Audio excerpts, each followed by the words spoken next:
से present perfect continuous tense के असां पढ़ण जी ऐं सम्झण जी कोशिश कंदा sorry past perfect continuous tense पढ़ण जी ऐं सम्झण जी कोशिश कंदासीं त पास्ट परफेक्ट कंटिन्यूअस टेंस छाखे चइबो आहे ऐं हिनखे सुञाणे कीअं थो सघिजे ऐं हिन जो यूसेज छा आहे सभिनी खे पढ़ंदा वेंदासीं इंट्रोडक्शन कयूं था A continuous action that was completed sometimes in the past falls under the past perfect tense. Such tense is formed by using had being the present participle of the verb ing.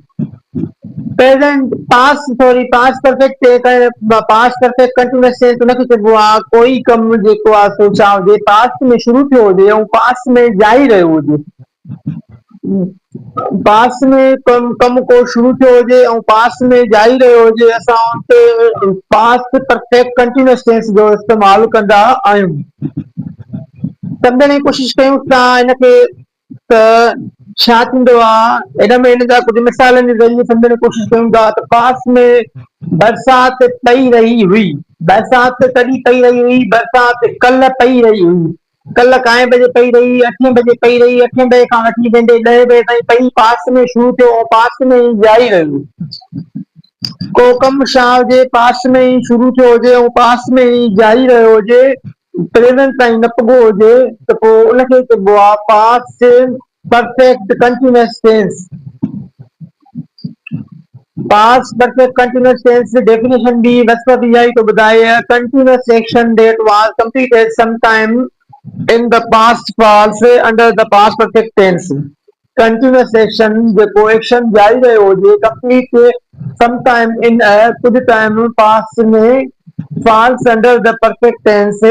हिन जेके जो जुमिले खे सुञाणण जे लाइ असां छा कंदा आहियूं हिन जा जेके helping verb आहिनि had been waiting helping verb जेको आहे सो हेड लॻंदो आहे उन खां पोइ बीन जो इस्तेमालु थींदो आहे कंटिन्यूअस जे लाइ वेटिंग में फर्स्ट फॉर्म में आई जो इज़ाफ़ो थींदो आहे बाक़ी जुमिलो साॻियो लिखिबो आहे you have been waiting there for more than 2 hours when she finally arrived असां जेको आहे छा था कयूं इंतज़ारु कयूं था 2 कलाकनि खां फाइनली हूअ अची वई छा थियो यानी माना पास्ट में को एक्शन शुरू थियो पास्ट में ई ख़तम थी वियो हिते मां लिखण जी कोशिश बि कयां थो सम्झाइण जी कोशिश बि कयां थो तव्हांखे त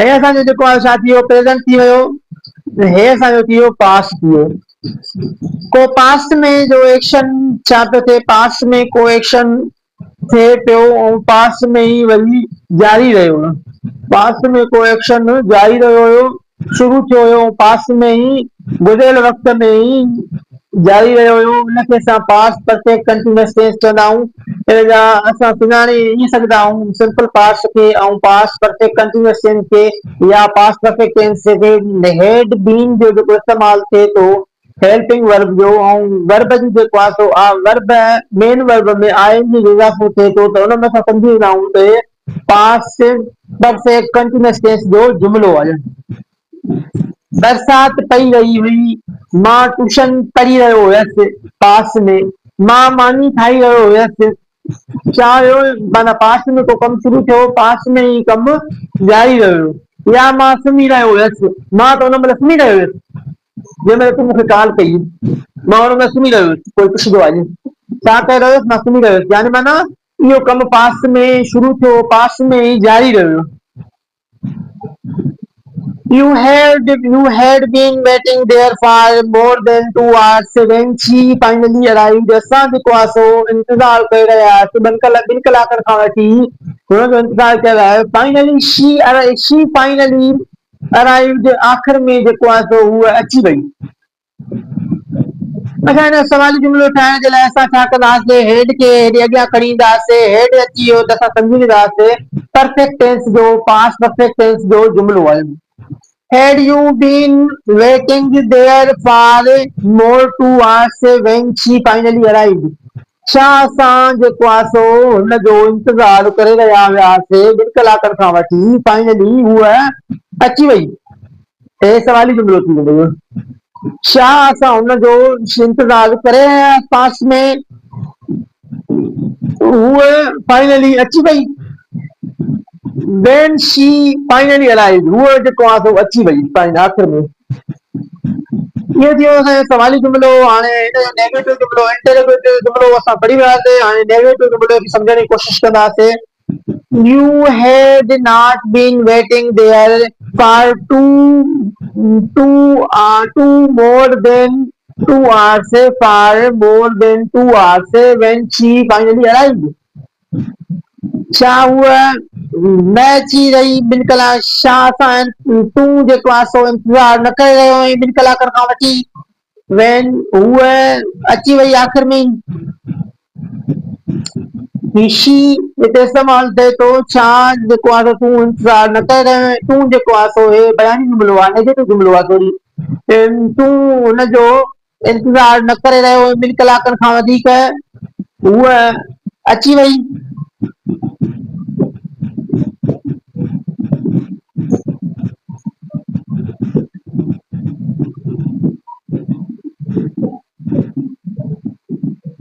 अच्छा हिन जेको आहे थोरो शॉर्ट फॉर्म में लिखियो अथऊं I had been working hard. मां जेको आहे सो पॉजिटिव नेगेटिव ऐं क्वेश्चन वारो जुमिलो ठाहियो अथमि। I had been working hard, मां जेको आहे सो कमु करे रहियो हुअसि, पास्ट में कमु करे रहियो हुअसि सख़्तीअ सां, महिनत सां, या हार्ड कमु सख़्ती सां, मुश्किल सां कमु या महिनत सां कमु करे रहियो हुअसि। छा मां जेको आहे सो कमु करे रहियो हुअसि, पास्ट में कमु शुरू थियो ऐं पास्ट में कमु करे रहियो हुअसि महिनत सां सख़्तीअ सां। I had not been working hard, मां जेको आहे सो कमु न करे रहियो हुअसि सख़्तीअ सां महिनत सां। Had you been working hard, छा तव्हां जेको आहे सो कमु करे रहिया आहियो सख़्तीअ सां। हे सवाली जुमिलो थी वियो।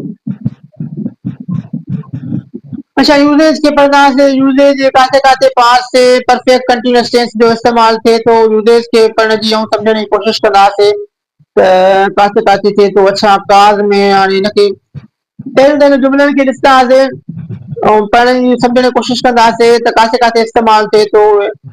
We use the past perfect continuous showing something started in the past continuous up until another time in the past for 5 minutes and 2 weeks duration। अच्छा लॉन्ग अरसे जे लाइ इस्तेमालु कयो आहे। हिन जो हिकु यूज़ेज इहो बि आहे लॉन्ग अरसे जे लाइ काई शइ असां कंदा हुजूं उन लाइ हिनखे सम्झण जी कोशिश कयूं था उते इस्तेमालु थींदो आहे।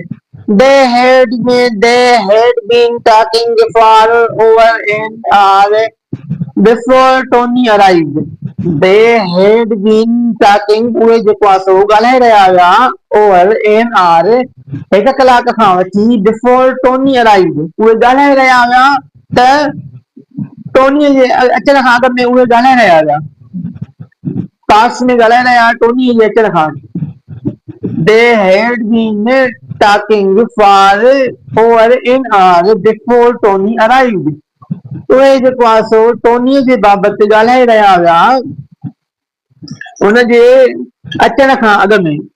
कोई बि ॻाल्हाए रहियो हूंदो आहे टोनीअ जे बारे में 1 कलाक खां वधीक या 1 कलाक ओवर एन आवर 1 कलाक खां वठी ॻाल्हाए रहिया हुनजे अचण खां अॻु में। टोनीअ जे अचण खां अॻु में उहे ॻाल्हाए रहिया हुन लाइ टोनीअ जे लाइ। She had been working at the company for 3 hours when it went out of business। She had been, हूअ जेको आहे सो कमु करे रही हुई कंपनीअ में 3 सालनि खां वठी। when went out of business, जॾहिं बिज़नेस बंदि थी वियो त हुन जेको आहे 3 साल पास्ट में कमु कयो शुरू कयईं ऐं 3 साल कमु करण खां पोइ हुन ख़तमु कयो। पोइ जेको आहे कंपनी उहा छा थी वई आउट ऑफ बिज़नेस, कंपनी उहा बंदि थी वई।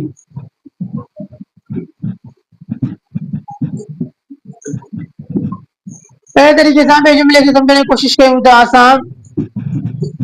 I had not been studying Turkish very long। मां जेको आहे सो न पढ़ी रहियो हुअसि टर्किश में वेरी लॉन्ग, वॾे तमामु ढिघे अरसे खां वठी। वेरी लॉन्ग तमामु ढिघे अरसे खां वठी मां टर्किश में न पढ़ी रहियो हुअसि। अच्छा ॿियो काज़ छा आहे। Using the past perfect continuous tense before another action in the past is a good way to show cause and effect. इस्तेमालु थींदो आहे अॻु में अनदर एक्शन ॿिए कंहिं एक्शन खां अॻु में इस्तेमाल थींदो आहे good way to show cause and effect.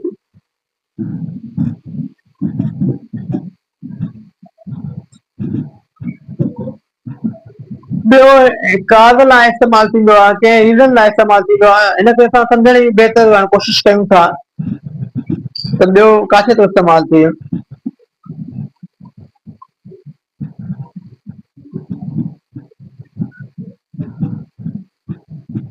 अच्छा, Jason was tired because he had been jogging. Jason जेको आहे सो छा थियो, जेसन थकिजी पियो because he had been jogging, छाकाणि हू जॉगिंग करे रहियो हुयो। जेसन छा थी पियो, थकिजी पियो, टायर्ड थियो because he had been jogging, हू जेको आहे सो जॉगिंग करे रहियो हुयो या जॉगिंग खे सिंधीअ में चइबो आहे वर्जिश करे रहियो हुयो। Sam gained weight because he had been overeating.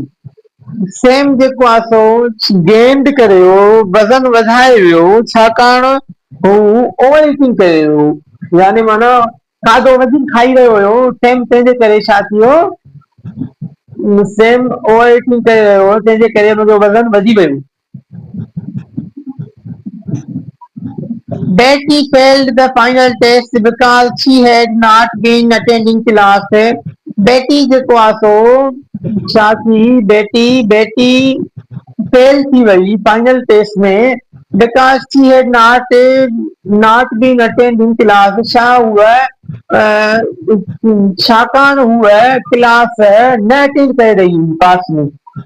बेटी जेको आहे छा थी वई, फेल थी वई उहो फाइनल टेस्ट में, जेका फाइनल टेस्ट स्कूल में थींदी आहे, फाइनल टेस्ट या एग्ज़ाम थींदो आहे, उन में नाकामयाब थी वई, छाकाणि त उहा क्लास अटेंड न करे रही हुई, पास में क्लास अटेंड न करे रही, तंहिंजे करे बेटी फेल थी वई, पेपरनि में फेल थी वई। अच्छा, हाणे असां जेको आहे सम्झण जी कोशिशि कंदासीं पास कंटिन्यूअस टेंस में ऐं पास परफेक्ट टेंस में कहिड़ो फ़र्क़ु आहे। अच्छा, पास हुन में कंटिन्यूअस टेंस में असांखे जेको आहे सो ॿुधाईंदो आहे त एक्शन को थियो पर ज़रिए से खां न थियो, हुन में ॿुधाईंदो आहे त को पास परफेक्ट कंटिन्यूअस टेंस में ॿुधाईंदो आहे, पास परफेक्ट टेंस में त को जेको आहे ज़रिए से खां एक्शन शुरू थियो ऐं ज़रिए से खां एक्शन शुरू थियो ऐं ख़तम बि थी वियो, हुन में पास में ई जारी रहियो, सॉरी पास में ई जारी रहियो, हो जेको आहे सो एक्शन ज़रिए से लाइ न हूंदो आहे। इहो ई ॿिन्हिनि में छा आहे फ़र्क़ु आहे।